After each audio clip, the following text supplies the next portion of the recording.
Hi friends, let's get into this.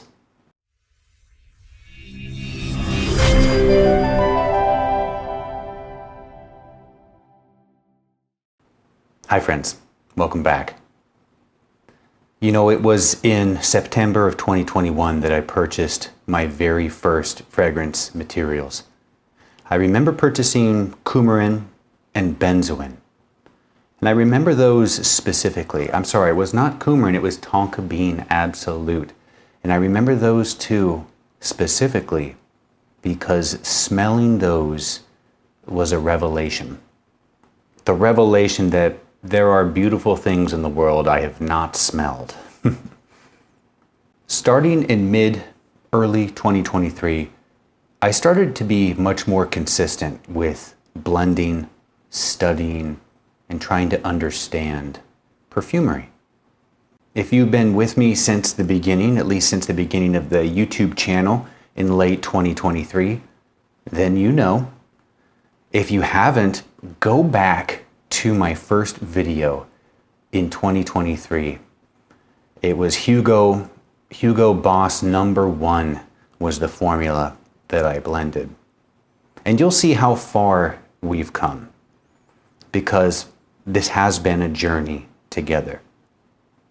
From the very start, this adventure has been about my journey into perfumery and sharing that journey with you. You know, I'm just a guy, a normal guy who happens to be obsessed with perfumery. And I try to show you my journey with honesty, with no filters, just maybe a little editing to speed up the process. But what I've shown you has been the real deal. No polish, just it is what it is. So in that spirit, I want to share with you these. You could think of this as phase 1 of Ryan Parfums. Each of these bottles contains a blend that taught me a lesson. Something very key that I learned and I apply as I experiment, as I learn, and as I build my own fragrances. It's interesting, the first question I got when I posted a picture of these was, are those original? And I appreciate the sentiment. The originality of these varies. It's on a spectrum from not original at all to quite original, or original enough to pass muster. And we'll get into that nuance in just a minute. But quickly, I want to caveat what I'm doing here with phase 1 of Ryan Parfums. First, I'm at a point where I have quality juice. I can recognize good quality, bad quality. I can recognize that there are good formulas that just may not suit me or suit you, but it's still a good formula. I'm getting to that point. I'm getting to that point where I have a lot to share. So I want to share it with you. You guys have been on this journey with me, again, for a couple years now, and this is just another step in that journey. The second purpose of this phase 1 launch is not just to share with you the next step in the journey, but for me to cut my teeth a little bit on what it means to run a business.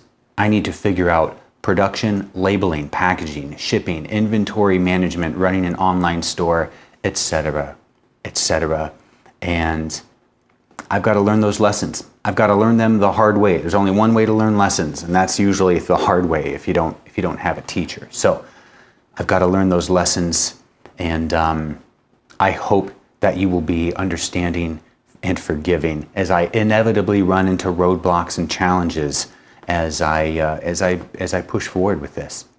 And third, there is a third reason, and in the spirit of giving you an unpolished, an unpolished view of me in this journey, I need to refill the coffers. This has been 4 years now of tinkering, 2 years aggressively building up to a brand launch. And frankly, I have to get this to a point where it's self-sustainable. So in order to do that, I need to sell some fragrances. Now, in my back pocket, not literally, figuratively, I do have original fragrances. From start to finish, built from scratch, original fragrances. Alas, they are 90% of the way there, 95% of the way there. So those will come, but not until phase 2 of Rhine Parfums. So if you're a fragrance connoisseur, maybe even a fragrance snob like my wine snob friends out there, phase 1 may not be for you. If you're looking for groundbreaking originality, steer clear. I love what is here, but may not be for you. And final note before we go into this, many of these are going to be a one and done. Many of these I will not reproduce. This was just for the exercise of making some juice in larger amounts, bottling, and then going through this experience of launching a brand, sharing it with you. So just keep in mind, not all of these will be around forever, because at heart, I do take issue with clones, dupes, whatever you want to call it.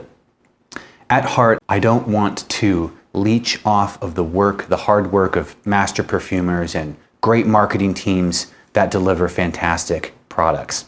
I do want to create my own beautiful original. I have a voice, I have something to say, and it'll take time for me to get there, but I will say it. But again, the intent of these is not to rip off any other creators. It's to show you that each of these have taught me a lesson. Again, this has been a journey. This is part of the journey. Studying the works of others is a part of the journey. Okay, let's get into these. We're going to start over here, from light to dark. One might think we have, light and airy to deep and rich and strong. That's not necessarily the case. But let's start over here. This is Rougère number 1.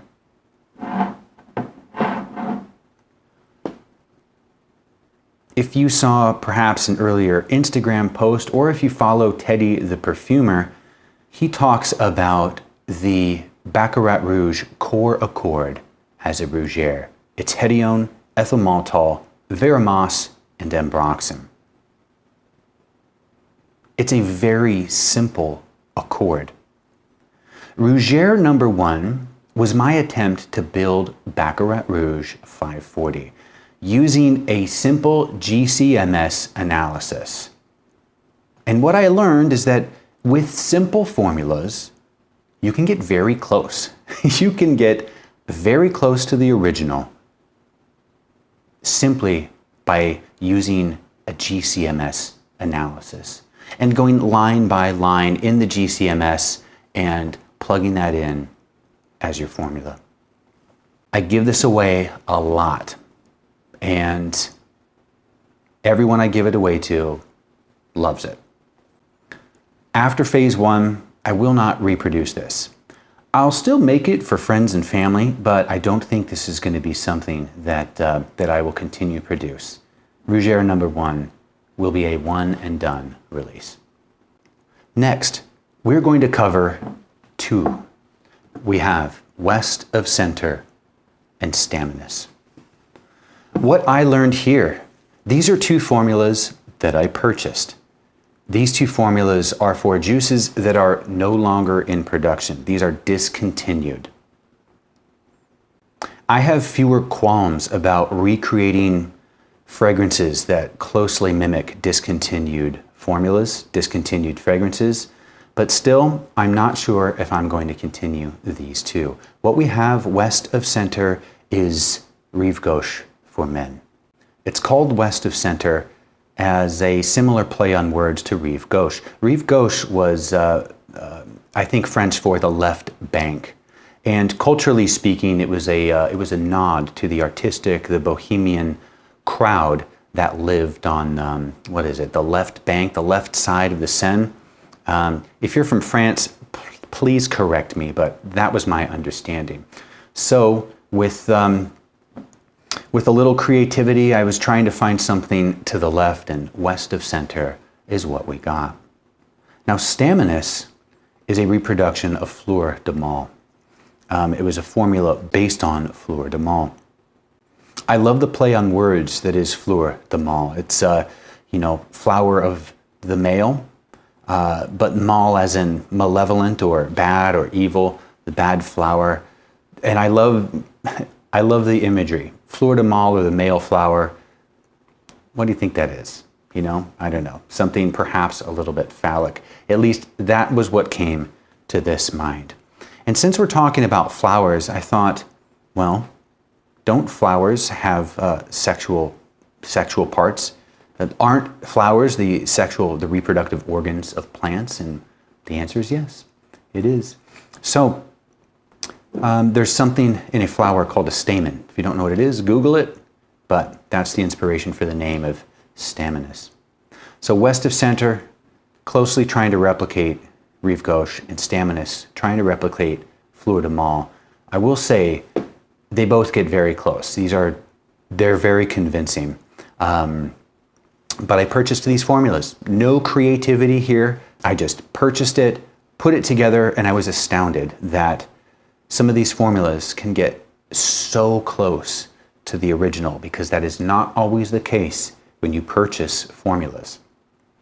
Next up, Summer Blues. I did a video on this. We made a whole kilo of this. You watched me do it. The source of this formula was from a patent that I found. It was for a masculine, I can't even remember what it was, but I loved it. And I re-blended it a few times, swapping out some of the woody, herbal, and the patchouli materials. And what I learned here is that you can change some parts of a formula and tilt it in the direction that you like. You may not be able to change the spirit of the formula, the spirit of the juice, but you can tilt it in a direction that you like. I love this one. You could consider it a blue fragrance. It's ambery, a little fruity, very easy to wear, and it's lovely. Next, green unleaded. One of the more interesting fragrances here. Green unleaded was a study of a patent formula from the 90s. I was looking around and trying to rebuild or study formulas that mimic Fahrenheit from Christian Dior. And I found a bunch that get that hot, gasoline, green, floral, leathery nature of Fahrenheit, but in different ways.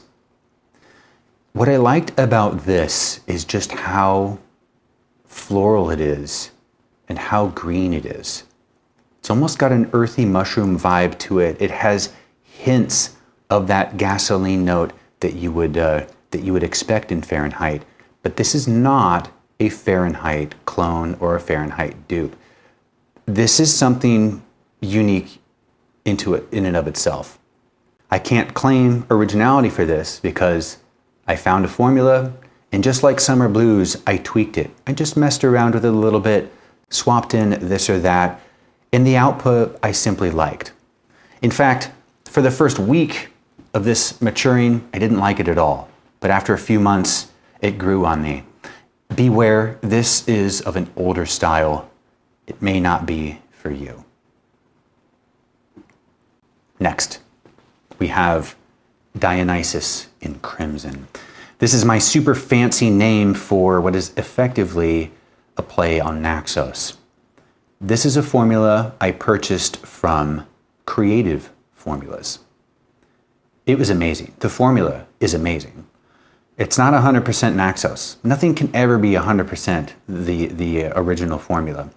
This is not as smooth and creamy as Naxos. It is a bit more edgy and aggressive, but the heart of it is just amazing. And I gift this a lot. It's always a hit, and I enjoy giving this one away, especially to people who are not fragrance types. They really enjoy this. What I learned with this is that sometimes you cannot make substitutions in a formula, at least not with my skill set, and have it still smell good.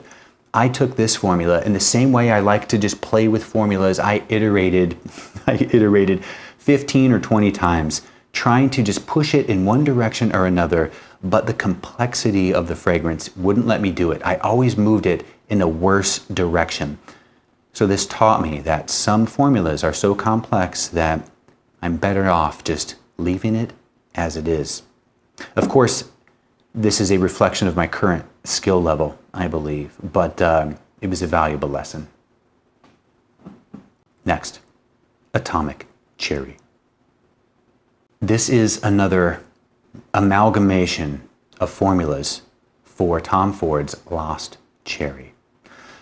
What I learned from this is that there are some formulas where the core is so strong, you can move around the edges, but you will not be able to change the core formula. Similar to Summer Blues, where you can tweak at the edges and move it in the direction. It's more apparent with Atomic Cherry that I was just simply unable to move the core of that cherry accord. Now, this is different than Lost Cherry. Lost Cherry has this deer musk, tonka tone, a little pissy musk note in it, where this does not. This is more just pure fruit, right in your face, cherry. It lasts a long time.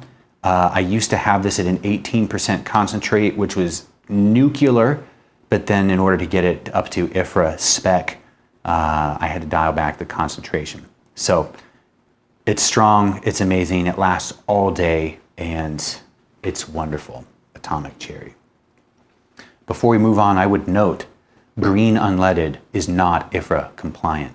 It contains lilial, leoral, and an overdose of methylheptene carbonate or folium. So just know that. Next, Oud Rose. This is a beauty. Oud Rose is based on a GCMS analysis of Ombre Nomade. And at its heart, it's very similar, but the opening is very different. Ombre Nomade has this bright, leathery, aggressive oud opening, where Oud Rose does not. It's more subtle, it's more delicate. It's strong, but it sits nice and steady. It's got 1% of the concentrate is real oud, 1% of the concentrate is real rose. I absolutely love this fragrance. It's rose heavy, but the deep, rich phenylethyl alcohol aspect of rose, not the bright, zingy citronellol aspect of rose. What I learned here with this formula were two things. The first is concentration matters. A concentration north of 20%, I don't really smell this on my skin right after I spray it, but I can smell it in a room. Somehow it overpowers my nose, but it fills out a room. When I drop it below 20%, I'm able to smell it a little bit better on my skin. It feels less aggressive to those in the room. And long story short, dosage matters. What I learned here is that you cannot use a GCMS analysis for your formula, for your pure formula, and expect that it's going to be a copy of what it is you're trying to mimic. They're good for studying. The GCMS is generally, especially for complex formulas, they're good for telling you some of the big pieces of the puzzle, confirming that materials are in the juice. But as far as replicating, up to 95% of a formula just using the GCMS, it's not going to work. Now, Oud Rose is different enough from Ombre Nomade where you could consider this to be original. Was it built from scratch out of my brain? No, it was not. It was built by trial and error and experimenting, and I got a different result. But I can't take credit for the inspiration for this fragrance. But if you were to smell this and you were to smell this next to Ombre Nomade, there would be a further distance between them than there is between, say, Creed Aventus and Mont Blanc Explorer. Next, we have Rocky Mountain Cedar. Again, going back to GCMS analysis, this was a GCMS analysis of Halfeti cedar. And again, I could not get it exactly how I wanted it. There's a creamy strength that is in Halfeti cedar, which is now discontinued, that I couldn't quite get here. It's woody, it's musky, but it's just missing that vanilla creaminess.